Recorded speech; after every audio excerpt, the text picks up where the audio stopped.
You're listening to the Sensuality Project podcast, where the messiness of real life gets sexy, hosted by Stacey Herrera. This podcast is intended for mature audiences only. Episodes contain profane language and topics of a sexual nature that may not be suitable for children. Listener discretion is strongly advised.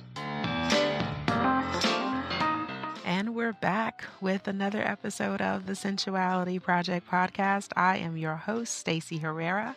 Thank you so much for joining me. Today, my guest is Stacey Fruits. Yes, you get two Staceys for the price of one today. Stacey Fruits and I have been we connected through Facebook a couple of years ago. I think she's amazing, and we both spell our names exactly the same way, which is fantastic. Stacey she's just refreshing. She's refreshing, she's real, she's intuitive, and she is like rooted in her history and steeped with wisdom. We had such a juicy conversation, and this conversation took place in 2018. So we refer to the year a lot, and we're not talking about 2019 when you hear us say that.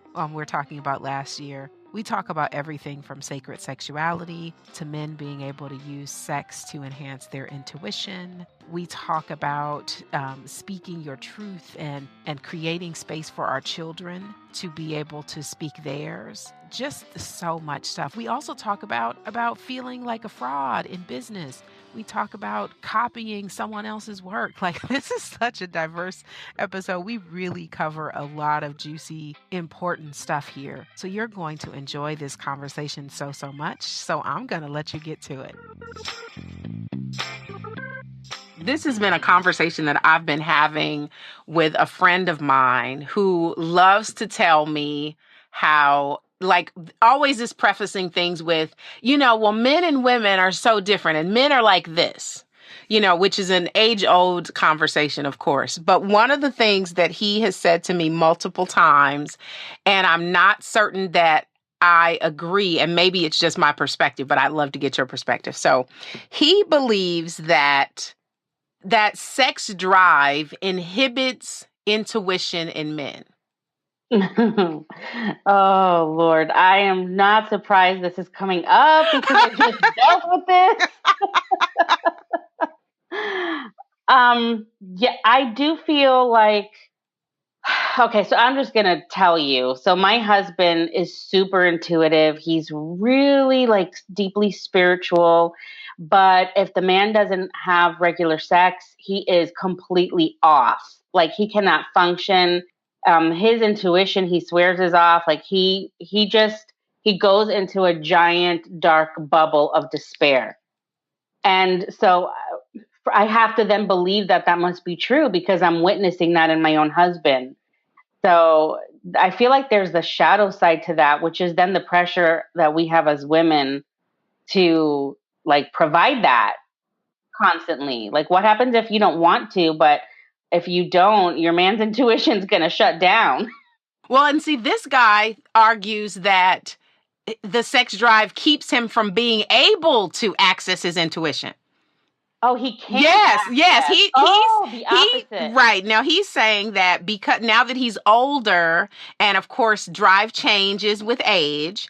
So he's saying now he's more intuitive because he's not as, like, his sex drive is not as revved up as it was when he was younger. And I said, I disagree with you. Mm-hmm. I tend to disagree as well. I don't even understand that concept. My husband's 57, and he's like, I cannot function in any capacity, let alone coming from that deep place of knowing as a man, if I do not regularly have that, because that's my connection to source. Like, his spirituality and he feels like his connection to divinity comes through the sexual experience. Well, I'm kind of with your man. Like, well, this is what I think. Like, I think that, like, in my conversation with my friend, one of the things that I have said is that I think that the word sex drive is about pushing something, as opposed to, sexual energy is about flow. Right.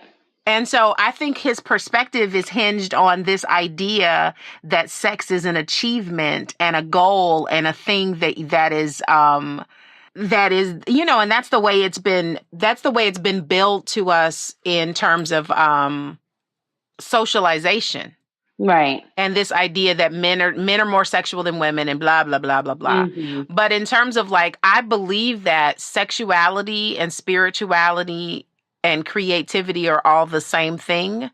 Yeah. And they're just used in different ways. So having regular sex in terms of the release and the freedom, because there are these moments post sex or during sex that you are completely, if you allow yourself to be, you are completely without all of the entanglements that come in your mind when you are fully engaged in life. Right. You know what Absolutely. I mean? So I think that that probably is what your husband's experience is that when he is having a sexual experience, he frees himself from the trappings that keep his mind from being able to allow source to flow freely. That's exactly right. That is exactly what he says. And for him, it isn't even, there is no outcome. It's just the experience of being in that state of bliss and euphoria and passion and connection with me in a way that he will not, in a way that he can't experience just being in our natural, awake, day to day, way down state of having to do this and that. So that is his sacred moment. And it's like going to temple. Yeah. Yeah. Well, it is literally it is I mean, especially for a man to be able to routinely and regularly tap into the portal, because I mean, pussy is the portal. Right. For everything. Yeah. And then they don't have one. Yeah. So, look, I agree with him. Yeah, and I, it took me a long time. We've been together for 15 years now.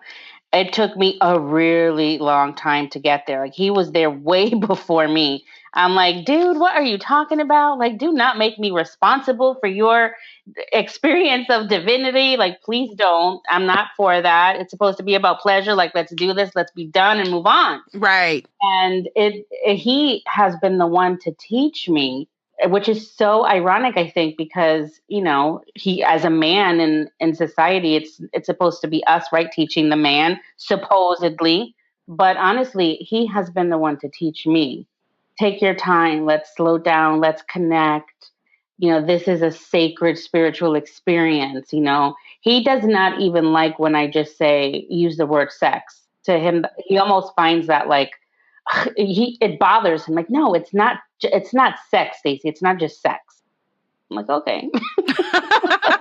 Well, I think though, for women, I think that we also, in terms of our patriarchal existence, Mm-hmm. it's challenging for us to get there, because even for the women that are there, the challenge then becomes finding somebody to have that experience with, that can be there with you. Mm-hmm. And so it makes sense. I mean, especially if he's older than you. So he had a lot of experience, and he may have been embodied as a woman in another lifetime. Definitely. And maybe even in his last one, which he might have brought some of that, with him. Mm-hmm. But as a woman, it is hard, to, especially because it's not that women are less sexual than men. Actually, but from a biological perspective, we actually are probably more sexual than men. But because it becomes burdened, with all this responsibility, and when you've had any experiences where it felt where you were made to feel like sex was your job, it's very easy to get to develop the concept or the idea that your libido is not as high, or you're not as interested, when really it's just that you aren't interested in the sex that had been available to you previously. Exactly. Amen. I agree. I mean, I was married before him for a brief 3 years, and sex with him, night and day. And he was from Venezuela. He was very much in that, like, pound on the chest, I am man vibration. And it just was all about him and pleasuring him. And my husband now is actually the first man I ever had orgasm with, ever. Yeah. And that was at 29 is when I met him. So at 29, I experienced my first orgasm, and that was with my husband. That is potent. Yeah. And that's why I married him. Amen to that. Right away. Orgasms are so, now I'm 45, and I am in such a different, just in the last decade is particularly, I have come into such a more expansive sexual space, and I repurpose orgasms for all kinds of things. Hell yeah. If I know I need to hold space for more than one person, I'm like, let me have an orgasm right now before I get started, so that I can be open to expand my container. Right. Yeah. For pain, I got a headache, let me have an orgasm to relieve that shit. Absolutely. It's like they are just so delicious. I agree. It has gotten to the point with me, and I just discovered this past year. My abundance and prosperity mindset is connected to sex. If I am not regularly in intimacy with honey, like, I go into this place of lack, and it took a while to make the connection. Like, oh, because during sex, I'm usually like opening portals, I'm connecting, I'm like, calling in the flow, and I'm doing whatever spell work needs to happen. Like, I am definitely multi-purposing that whole experience and using that creative energy for healing and for anything, that I'm truly needing. So I know, like, if I'm suddenly experiencing a little bit of any kind of financial contraction, I'm like, I need to go have some sex, because it's probably been 3 days then, and this is not working out. Well, I'm glad that you said that, because for me, well, first of all, my sex life, my romantic life is very much tied into my business life. Ditto. I have never had a problem I've always been sexual for as long as I can remember. Like, I was sexual really young in terms of exploring my own body, very aware of arousal. Like, I remember being in the single digits masturbating. So I was always sexual. But I have since starting my business, I have never experienced so much financial constriction. Yeah. Which I didn't have prior to, well, I won't say that, not since starting my business, since going full time in my business. Incidentally, I also had a very like the first 3 years, now I'm in year number 4 of working full time for myself. But the first 3 years, I also was having a lot of inconsistency in my sex life, and also some resentment in the sexual experience I was having. And so I have had this year has just been brutal on a whole lot of levels. Like, I was just saying yesterday to my daughter, I was like, I feel like my heart has been broken so many times this year. Like, not just necessarily by people in particular, but by circumstances. And at the same time, I feel like I have been repeatedly broken open, and that I'm on the verge of a really massive financial shift into a very abundant financial state. Oh, and I don't know why I think that, because nothing's happened. Nothing's happened. Yes. But I do what I recognize is I had trouble. I'm such an exceptional giver. And it never occurred to me that I needed to get really good at receiving. And so I have had a lot during this 4 years.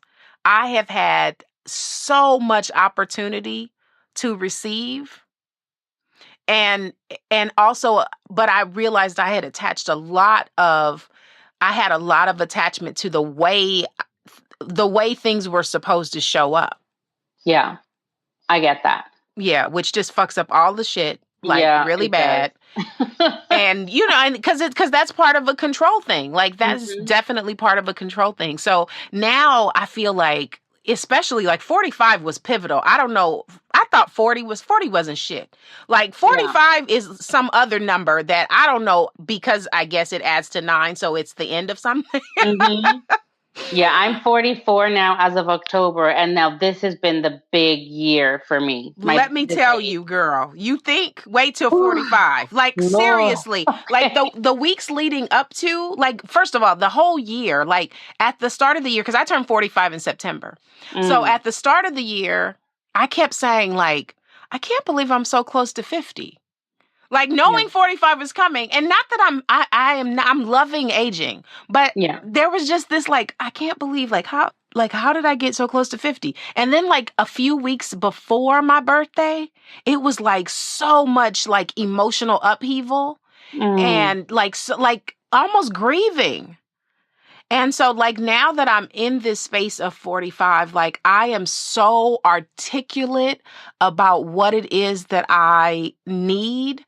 Like, even being able to say, like, I really feel sexual, but I do not want to be penetrated. And I couldn't even articulate that. Like, what the fuck is that? Like, I couldn't even say that to be able to express that, or let alone ask for that before now. But like, now I'm so clear that I'm like, this is what I would like, or I really want to be held, or I really want someone to offer me pleasure, but I don't want to be penetrated, or I just want to be penetrated and I don't want it. Like, I'm so clear about what I want. And this is like some new shit. Yeah, it is. I agree with you 100%. Like, everything you've said. I think when I met my husband, he had, I forget what they're called now, but one of those Prince Albert piercings. Mm-hmm. And so he had that because in his previous marriage, she made him feel completely inadequate, like he wasn't enough. And he took that on. And so when we got together, I'm like, I am afraid to tell you this, but honestly, I actually don't like that. I don't need it. I don't want it. It has a very negative association to me. So let's do away with that. And I'm going to set you free because you are more than enough, honey. And like, you are awesome. By this, like, the flip side to that was, I thought because he was so much older than me that he would know so much more. And it was very intimidating. And so I spent the first few years of our marriage just really trying to be everything to make up for my lack of experience, which was really kind of weird and awkward because there was a lot of pressure. And like I said, he is the one that taught me pretty much, like, to let go and all of that good stuff. But along those lines, I feel like I shut down my own needs, my power, my voice in terms of what I needed and craved and desired, because it was about me trying to rise up to some weird, like, experience level that surely he must have. And it isn't until now at 44 really that I'm starting to tell him, like, I don't really want that today. I'd rather have this. Or, you know what? I don't really want you to touch me all over and caress me and love me up. Like, let's just, like, get it on. Yes. Like, I am able to communicate with that. Before, I could never. Like, I would die of shame because that's also what I grew up in. All of the women in my family being Latin and Italian, they submissive, like, submit to your husband, whatever he wants. It's not about you. It's about him. Make sure he's satisfied or he might stray, like, all of the things. So I thought for sure, like, oh my goodness, I've got to submit. I've got to measure up. I've got to, like, rise and fill this gap. And it just was kind of cray. Oh, yeah. And we all go through some version of that, and it's because we have to, I tell people when I meet people in their 20s, I'm like, oh, the 20s are fun, but you're just really, like, running into walls and shit. You just are trying to discover. In the 30s, you actually get to meet yourself. but you're not ready yet. You know, Right. you meet yourself, but you're not ready to be yourself. Like, Yeah. but in the 40s, you get to be yourself because so much of that bullshit about other people's ideas. So, like, so, you know, up until then, you wear the image and the ideology of everyone around you. You are who people told you were. Right. But in the 40s, you're like, no, no, no, no, no. I am who I want to be. I am my own salvation. I am my own abundance. You know, I am my own best complimenter. You know what I mean? Yeah. Like, you get to be so much of that. And not everyone gets there. Like, I know so many women, unfortunately, that so much of their worth is tied into chasing an ideal. And it's just gotten worse now that they can scroll through a feed of images that tells them that they're not good enough. Right. 100%. Which is so sad to me. It is heartbreaking. Like the chasing, because the carrot keeps fucking moving. So one day it's, you know, I need to lose weight. And so let me not really try because surgery is better. And then it becomes, you know, whatever you can buy at the makeup counter. Yeah. You know, and then it's the hair thing. And then unfortunately you get to an age where like don't let you start having hair loss because that brings on a whole different level of not enoughness. You know, and it's just this constant measuring stick and this constant dangling carrot. And unfortunately, the fucker never stops moving. Yeah, that's the truth. You know, it's so funny. And this is probably the second time it's come up in the last couple of days, but this last year, I had a coach contact me, and she was pretty well known for a certain thing in the industry. And first of all, I was petrified. I'm like, oh my God, I got to do a session for this lady. Like, oh my goodness. And it turns out the reason she was coming to me was because she hated what she was doing. What she was known for, what she was putting out there, she actually, like, she used the word, I abhor it. Ooh. If I have to go on a session, I am instantly just in the worst mood ever. I'm like, well, why are you doing it then? Well, isn't that what I'm supposed to do? And I was like, oh, child, okay. We're going to have a come to Jesus moment here because that is absolutely not okay, you know, for you to feel that way, but also, you know, to own that. But I also understood where she was coming from because we are seeing so much out there. And I have to say, you're definitely one of the very few that I have seen, you know, in my feed that I really respect and love the work that you do around sensuality and sexuality and all of that, because I've come across some others that are like, if you are not doing it this way, if you are not showing this, if you are not using these words and all of that, then you are not a fully sexually awoke woman. And I'm like, oh my God. Please. Are you serious? I'm not woke. I mean, I know I've got some stuff, but you telling me that there's all these things wrong with me because I'm not X, Y, and Z. So yeah, I totally get that. There's so much bullshit, you know. I mean, I see the stuff. I see what people are putting out there. Like I stopped following, you know, you want to know the people that are in your same field. So there were a couple of sensuality coaches that I used to follow that honestly, I would read the stuff and I was like, I really can't with this bullshit. Yeah. I'm like, I don't even know what you're saying to me. I don't know. Like what is it? It's like this idea that you need to be a provocateur all the time, and you need to be like looking like a fucking siren like that's some bullshit, because it's so interesting because of course my own perception of myself is very different than how other people perceive me. Men are always telling me how feminine I am. And that puzzles the shit out of me, Stacey. Does it really? Because I'm always like, really? I mean, but what I know for sure is if a man is saying that to me, that also means that I'm allowing myself to soften in my feminine when I'm in a masculine container.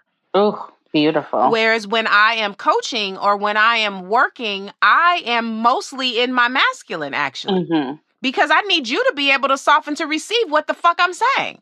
Right. So I can't come to a call, trying like, oh my God, Goddess, you're just so whatever. I can't because if I do that, you're not going to have a choice but to be in your masculine, because masculine and masculine they do not occupy the same space, and feminine don't either. We, in a perfect world, we move in and out of them in conversation, but that doesn't always happen when it's a client coach relationship. Yeah, agreed. I need you to be receiving. And so I have to then, I'm not going to be in an abusive masculine space, but I need to be a container for whatever you got. And I also need you to be receptive to whatever we discuss or dive into. But that's not the image that I see with a lot of people. Think that sexuality needs to look a certain way. You need to be wearing red and black all the time, first of all. Yes. Like, what is happening here? Exactly. And I think that it gets especially convoluted when people start wanting to use like language like divine feminine and all of that stuff. It gets even more convoluted. And that's what people think that relationships need to look like. And that's what people think that embodied sensuality needs to look like. And it doesn't. Like it doesn't, everybody doesn't, the same way, those images that are who wore it better. Right. It's the same fucking dress. You know what I mean?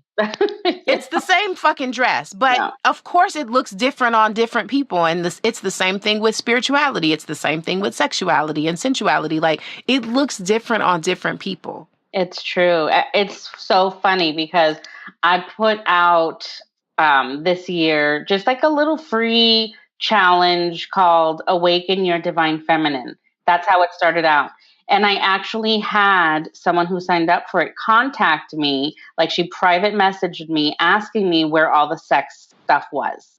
I was like, I had to read it a couple of times because I thought, what are you talking about? Like that's not all there is to talk about with the divine feminine. Like I was really, truly stumped, and it took me a day to respond because I really was just like so blown away. And so she opted out of that, needless to say. Well, I ran a challenge and had the same. It was called Stay in the Room. And I did have people expecting it to be more sexual. The flip side of that is I recently had someone unsubscribe from my newsletter because she told me in the comments that she was triggered because I shouldn't be telling people that they should be having great sex, which, again, sex and penetration are not always synonymous because sex looks a lot of different ways. But she said that she was triggered because I shouldn't be telling people that they should be having great sex, especially because she was recovering from a chronic illness and also like some stuff with her family. Of course, this was someone I didn't know. And of course, if you're triggered, then you probably need to be working with me, actually. Yeah. Because right? Sex is available even when you have chronic illness. In fact, it might actually help you to heal, but that doesn't have to look like somebody like jumping up and down on you. Yeah. Like there's a lot of, but that's also the idea. When people think about sex, that's what their vision is. That it's somebody getting penetrated. It's someone pounding. And I don't know about you, but I don't want that kind of sex all the time. Heck no. I don't want that either. No, I don't. No, thanks. Like there's so much available, but we are still like trying to we're still rubbing up against all of this social conditioning that is very limited in terms of, it's limited for spirituality. It's limited in what femininity is, and again, and then there's so many people that are just, they've been to marketing school and they just use catchphrases, and divine feminine is one of the most people abuse it. Yeah, 100%. And that is why I kind of started to remove that from my branding a little bit, because I was starting to feel a little bit triggered. I have been on this path, as many have. I'm sure you can probably relate as well. Forever, my whole life really has been a spiritual journey. It's how I've coped with my own trauma. And so when I started to use like the word priestess to describe myself or my work, or priestessing, or divine feminine alchemist, which I used for a while, I really meant that from a place of heart and what I felt my experience, sort of opened me up to owning. And then I come across all of that and I realized, and the reason I realized it is because so many of my clients, especially last year, for some reason, it was crazy, were coming to me to learn the things that they were putting out there in their marketing that they were experts at. Mm. And I'm like, oh my goodness, like there is an illusion for sure. And we just keep like weaving that illusion and making it bigger and bigger. And I don't want to be part of that. Like I want to be really authentic and truthful in who I am and the work that I'm doing. So I started to really remove a lot of those elements, even a lot of the symbology that I used in my branding. Mm-hmm. I rebranded everything. I took it all off. And there's not very much spiritual branding, like symbols and things like that. Mm-hmm. I thought, I already am a spiritual person. Right. And I'm just doing this work. So I don't need to like put a shiny bow over myself. Like, this is who I am. And that's how I'm going to show up. And those are the people that I'm calling forward. Yes. I think that again, I think that all of it is part of the path and part of the journey. When I think about, I remember trying to write really fluffy copy. Yeah, me too. And having a hard ass time, like really having a hard time with that. Like for me, I know that I do best in storytelling. So when I'm in my regular life, like I am so aware of people and I am always having these conversations with strangers. And I always meet exactly who I need to meet, of course. And then when I sit down like to write my weekly newsletter, I literally just like go through the Rolodex in my brain and think about like what interactions and engagements that I have this week. And then I just tell the story of that, because the only thing and I tell this to my clients all the time, I am only an expert in my own experience. Oh, yes. It just so happens that where I attract people who are where I am or where I've been, therefore, I am able to help you. Right. I never meet somebody who is where I haven't experienced. Yeah, ditto. I mean, and isn't that what it's supposed to be about? Absolutely. Because I know what you mean too. Like I definitely started out using all of the words and, trying to mimic because I thought that's what was right. But once I, had my own come to Jesus moment and I realized, this is actually like, I just want to be me. Yeah, it's by sharing my own stories and my own experience.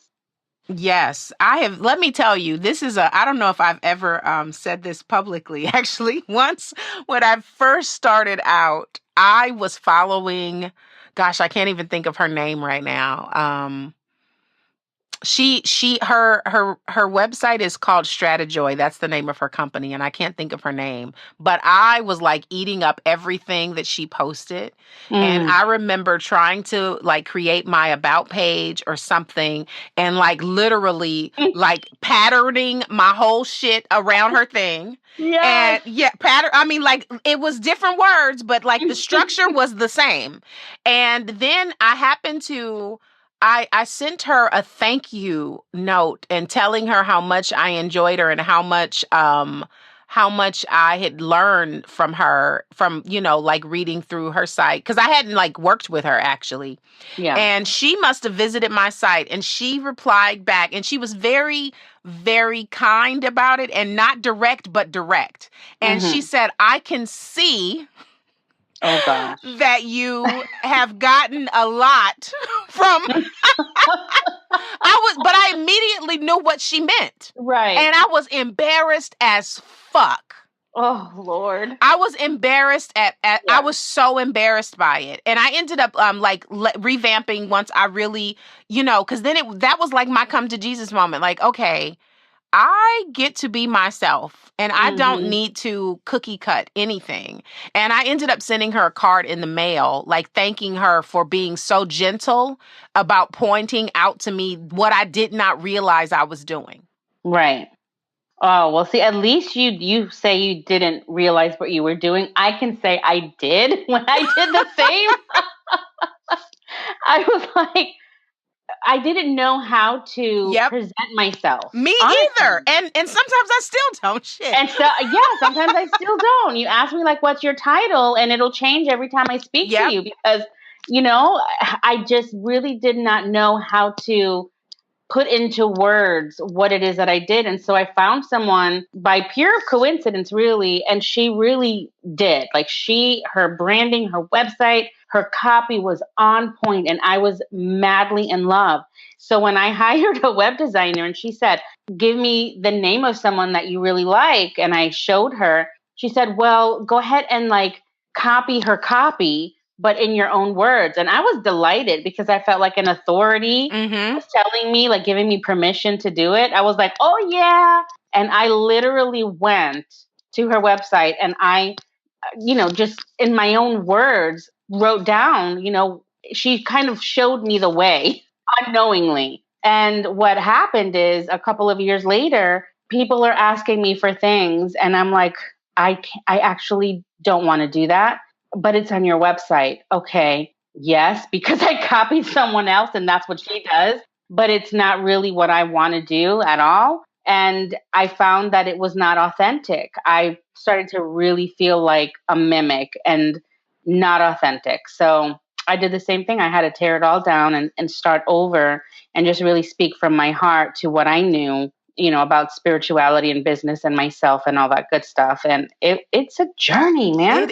But I think this is very important conversation because we are not the only ones. And that is also how we learn everything. Yeah, absolutely. Because if as infants, if nobody in your house walked, you wouldn't fucking walk either. Right. Yeah. Like everything that we learn and experience, we are always looking for mentors and people that are modeling behavior.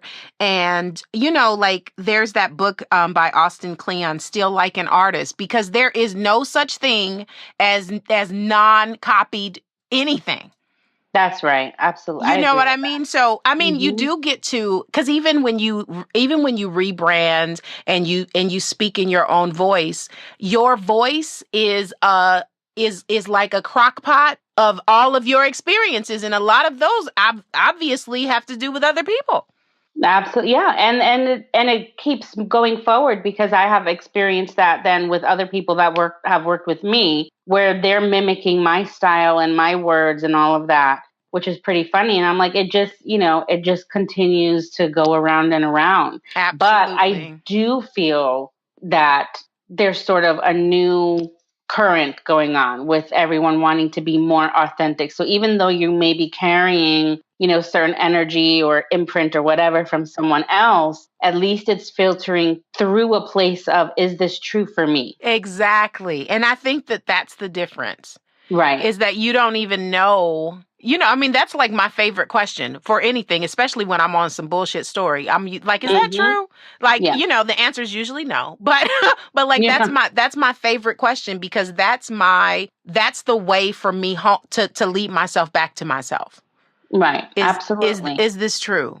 And I think that so often, it's different when we are emulating and giving our own flair. But when you're first starting anything, you emulate because you're unsure. Right. You know what 100%. I mean? Yeah. I was unsure. I mean, when I tell you, I didn't know what the fuck I was doing. I really didn't. I kind of know sometimes now. Yeah. But I didn't have any, and the online space was a very different place at the time. Mm-hmm. And there wasn't like a whole slew of coach types and all of that stuff. So there was only a handful of people at the time that you really, that you came across. And usually you came across them because someone else came across them first and shared it or whatever. So it's a very different space. And I think that, especially, I don't know if anything has been abused more since we've like now live online than spirituality.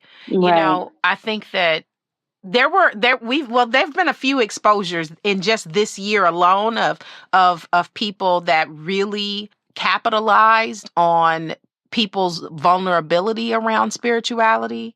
Mm-hmm. And this year has been a reckoning for a lot of people where that's concerned. Yeah, I think so too. I mean, it's insane. And when like a lot of people, I've had different evolutions of how I express my spirituality. But I remember in particular, which kind of goes with the woman, the coach who I borrowed copy from that way. Mm-hmm.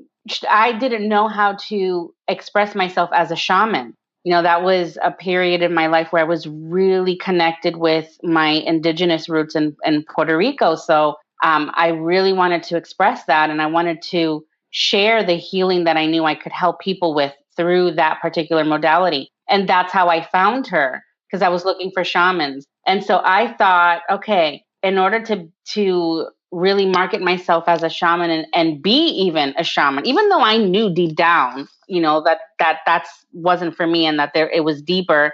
I thought, well, I have to not shave my armpits, because the shamans I'm coming across in their marketing, they all have, their armpits unshaven. They are naked somehow. They are doing like ayahuasca, if I'm even pronouncing that correctly. Yeah, you are. Okay. At least as far as I know. I don't even know.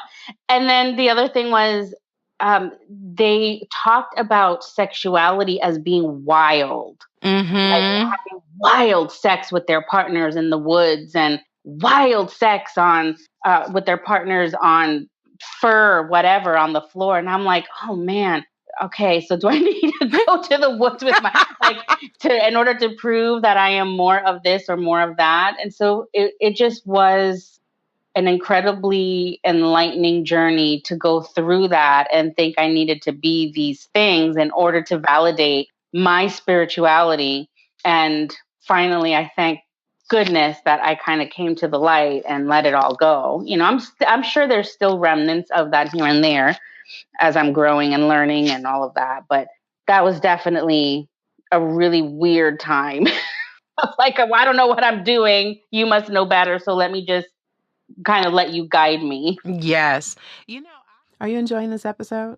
It's a good one, right? So much juiciness, so much juiciness. If you enjoy the Sensuality Project podcast and you love ear hustling on conversations just like this one, think about making a small donation. $2. That's it. $2 to help keep this podcast going. Because look, I believe with my whole heart that everything that needs shifting in our world will change through dialogue. I think that connection is the point. And that's why having intimate conversations about everything is so important. And being able to witness these kinds of conversations invite you to think and look at your own life so that you can have deeper, more intimate conversations too. See how it works? It's just such a symbiotic situation. If you like this conversation, if you love this podcast, think about making a donation at paypal.me/Stacey Herrera /2. Thanks. I have had, because I've worked with like behind the scenes with like coaches that were really doing well financially and really able to like attract like a lot of clients and high paying clients and consistent, income and that kind of thing. And then realizing like how much smoke and mirrors was actually going on. Yeah. And so that really, like, having that like be a part of what I was able to witness, I think I wasn't even in year number 2 of me being full-time. And that shifted a lot for me. And I'm grateful that I was able to experience that. Now, consequently, my growth has been really slow because of what I wasn't willing to do. And my daughter would make jokes. She would be like, she would say, Mama, if you was willing to bamboozle people, you would be wealthy. And I'm like, I cannot. I won't do that. I won't, like, I'm not going to pepper my my posts or, like try to like strategize and use like the SEO and shit. That Mm-hmm. I'm like, I don't write like that. Yeah, Like me neither. I don't fucking write like that. So it's been that's but it's like anything. It's kind of like, weight loss or or holistic medicine is Mm-hmm. that it takes a long time, which is the reason that people go for aspirin instead of peppermint Yeah, oil. quick fix. You know what I'm saying? Because Yeah, aspirin and ibuprofen is faster than peppermint oil. right. It's easier to take ibuprofen or Motrin. It happens faster than if you drink in turmeric golden milk every day.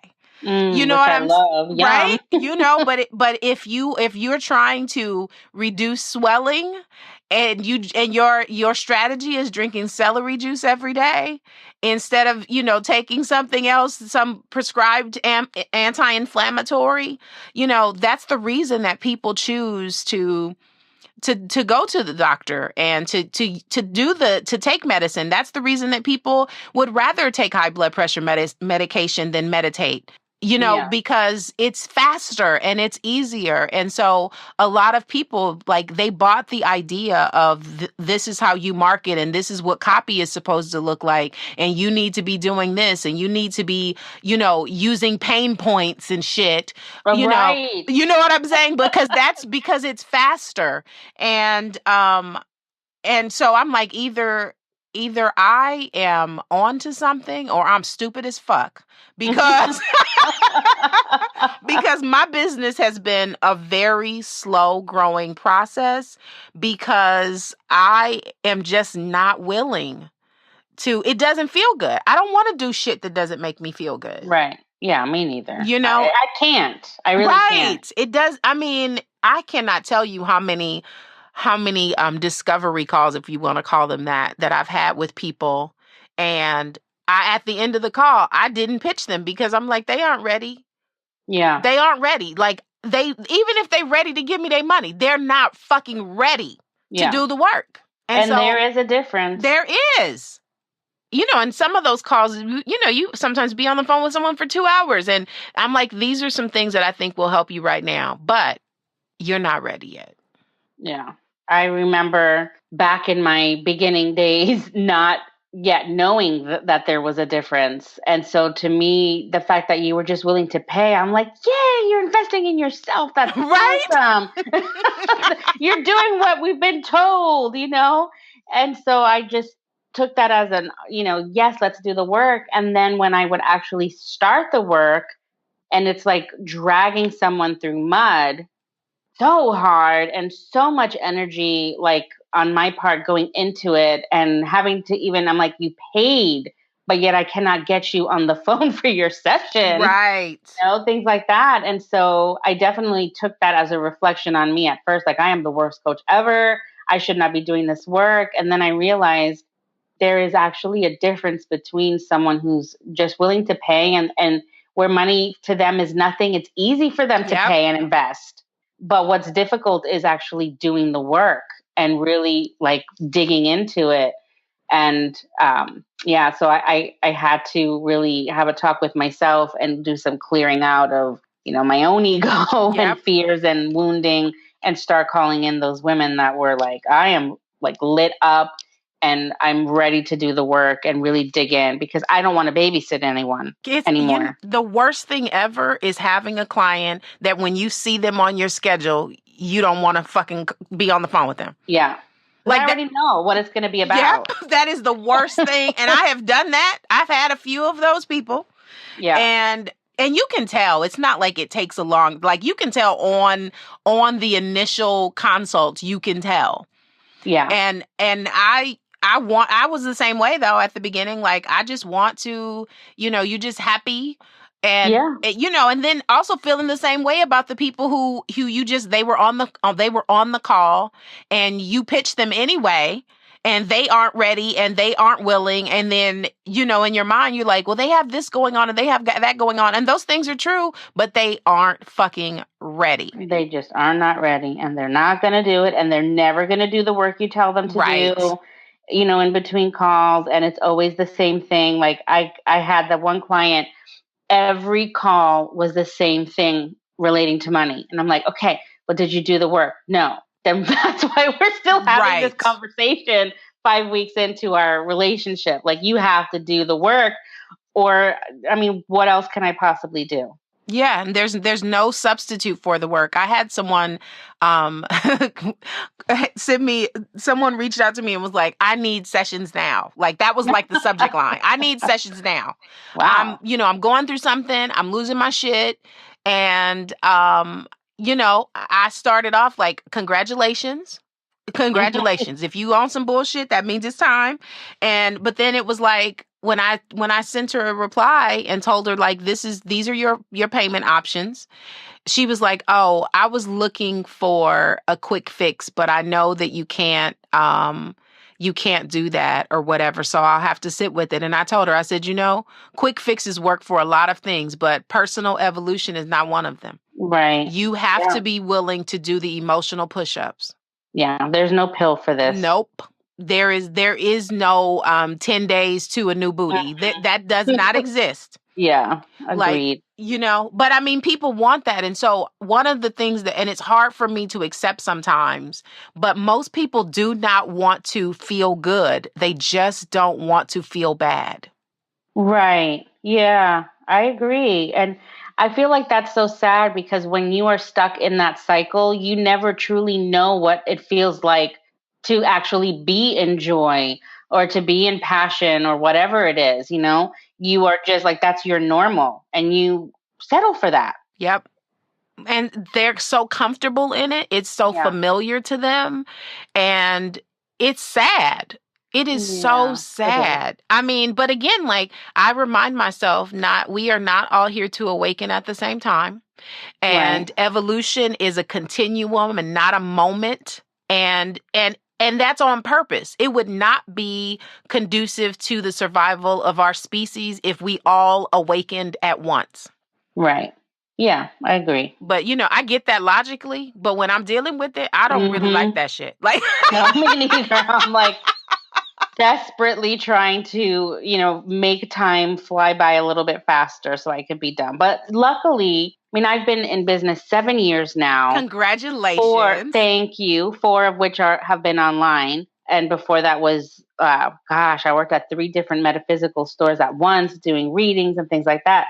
But I can say it's been at least a good year since I have had that kind of draggy, like, oh, I can't do this with this person anymore experience, because I like to at least think that I've grown as a person to the point where I know now I can recognize the signs. And I'm like, nope, just like you said earlier, you're not ready. Thank you for being willing to invest in my services and in my time, but I'm sorry, you're not ready. Absolutely. One of my biggest challenges is, sensuality seems like such an optional thing.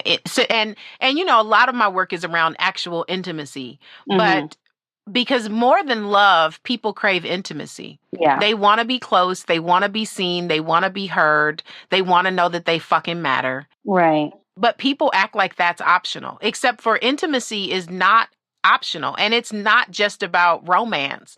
There are a lot of people that are in, management positions at their jobs, and they cannot manage simply because they can't cultivate intimacy with their employees.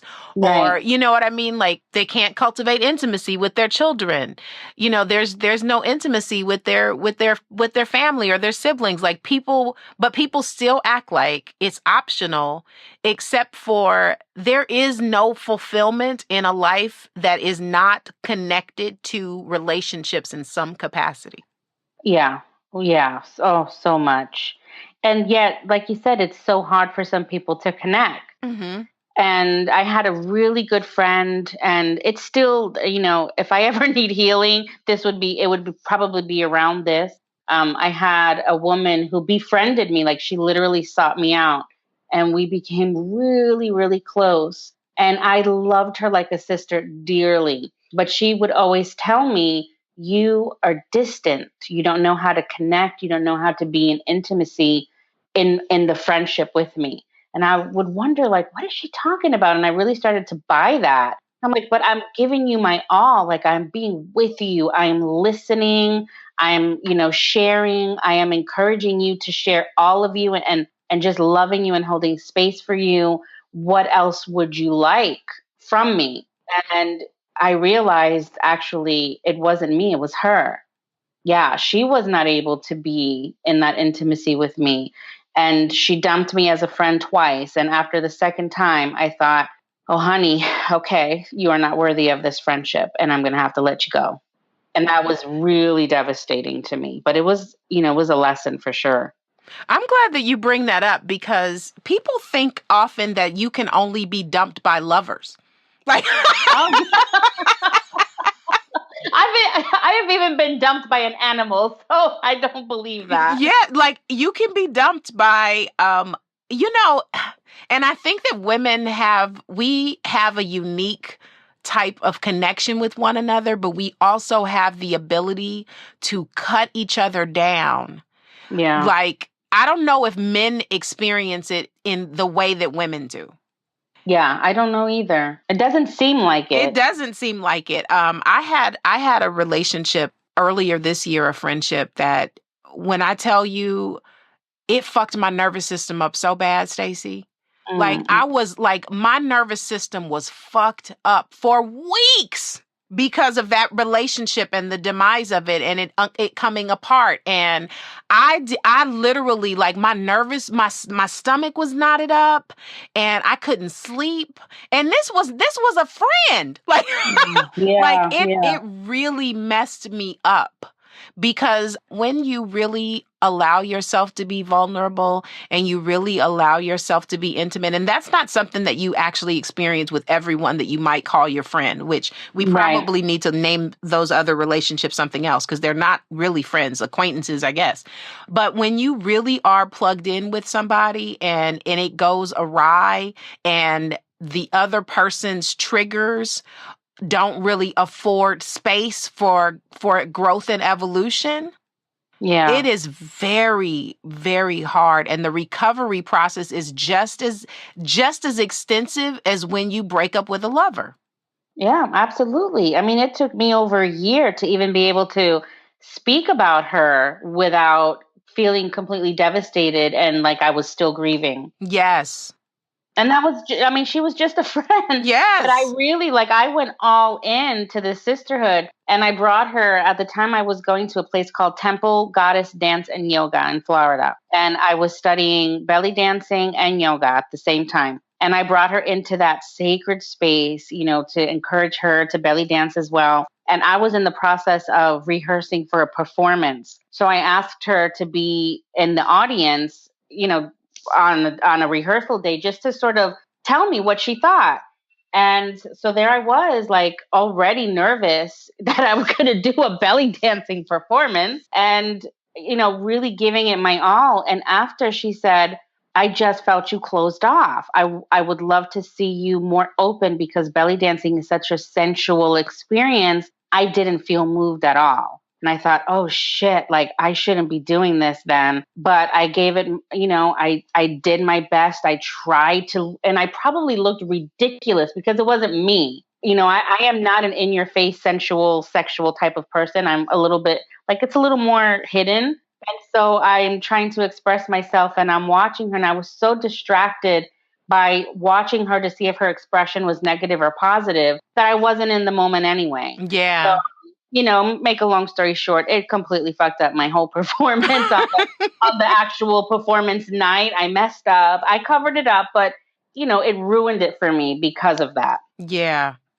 Again, like, you don't really know how to, when something is your shit or someone else's shit until you've gone through some shit. You know what I mean? Yeah. Like, you can't really, like, I think we spend a good portion of our life on taking on shit that doesn't belong to us because we don't know how to discern. And it actually takes to be wounded and hurt by it before you even can recognize it the next time. Absolutely. Yeah. Thankfully, like I said, when she came back the second time, I knew. Like, oh, yeah, you're not doing this to me again.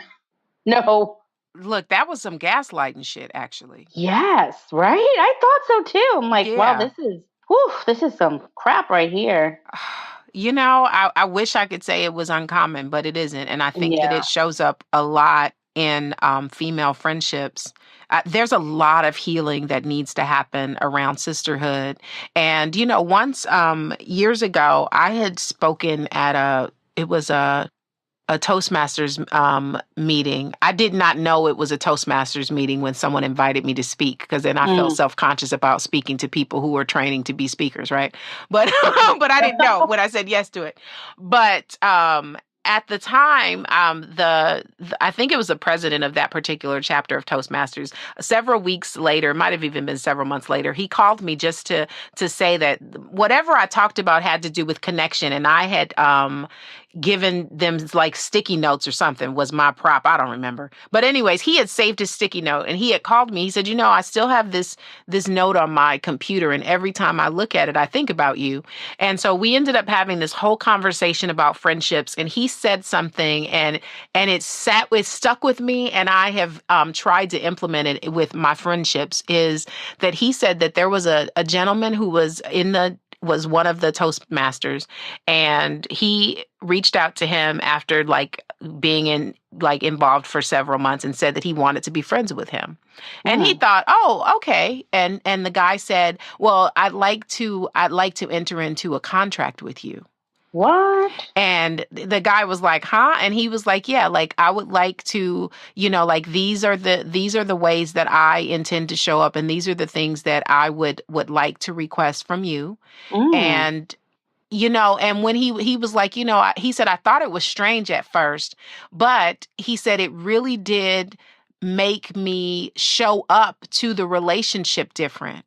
And Wow. I think that that's also one of the things that people don't do. People get married, but they don't really go into contract.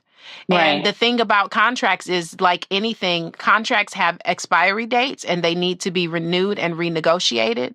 And I think that that's a concept, and it might seem a little cold in theory, but when you have a contract and there's fine print, there's shit that you don't be trying to do willy-nilly. Like if you have an HOA where you live, you're not going to be trying to put up skyrockets for Christmas lights if you're going to get a fine. You know what I'm saying?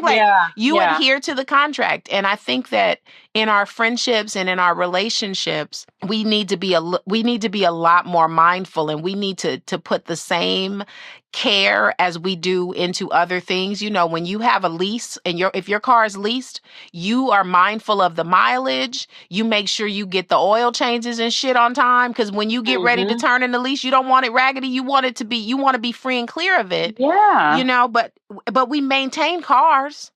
We don't do our relationships like that. We know that if we don't put gas, we know what happens. If you don't do regular oil changes, your engine is going to get fucked up. But we are not proactive in our relationships in the way that we are with bullshit that don't really matter. Because you're not going to keep that car for 20 years. You're just not.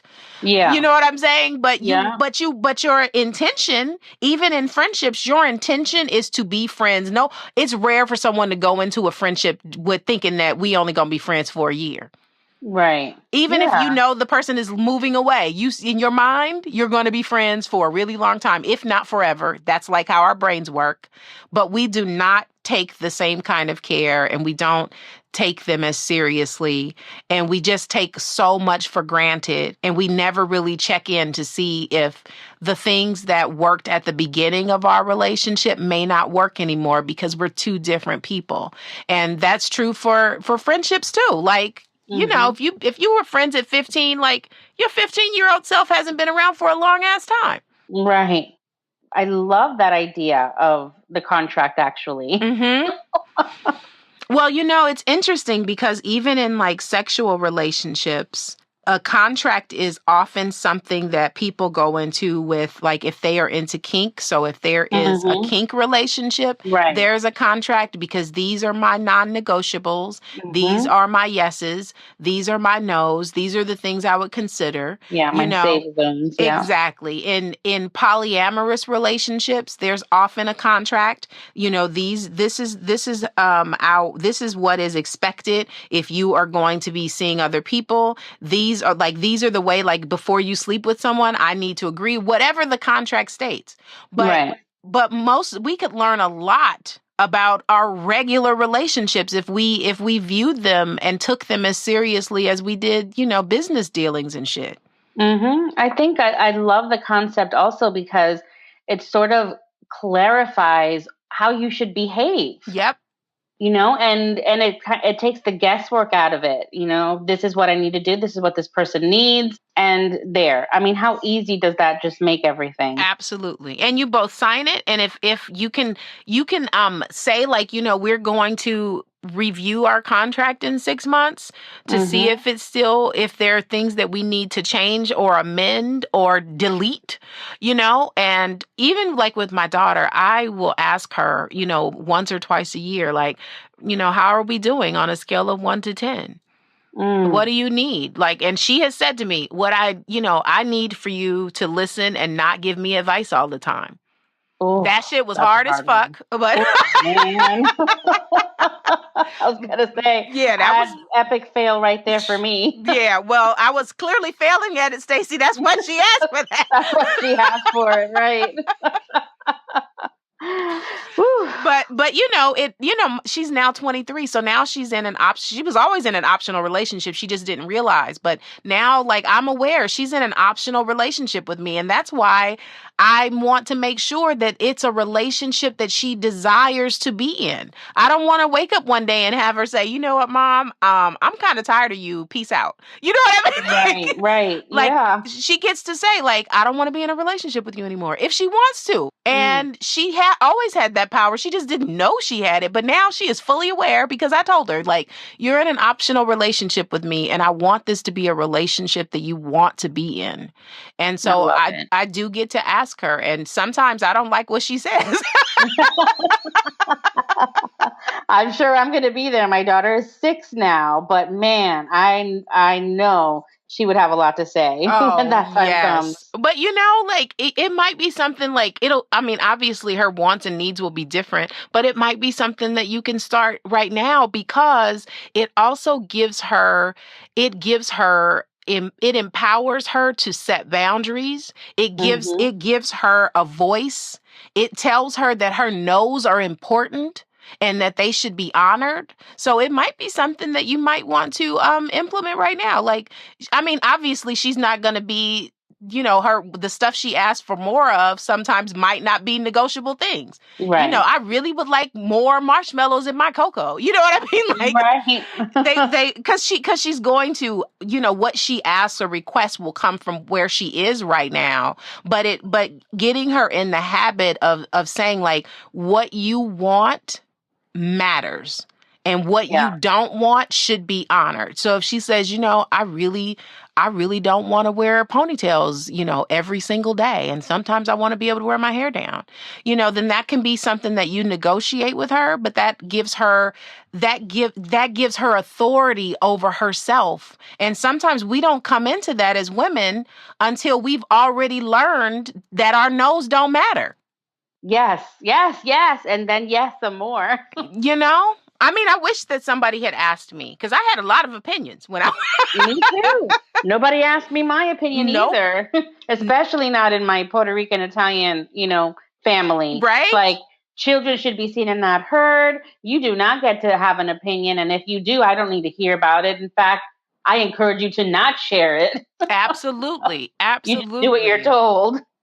Imagine being able to feel like you could come to your mom and talk about anything and know that you could be heard and that you might not necessarily get everything that you want, but at the very least, you get a space to be heard because you've cultivated the kind of relationship that that tells you that even if the other person doesn't like what you have to say, you have the right to say it. Yeah. We have a phrase in our home here with well, it's mainly between my daughter and I.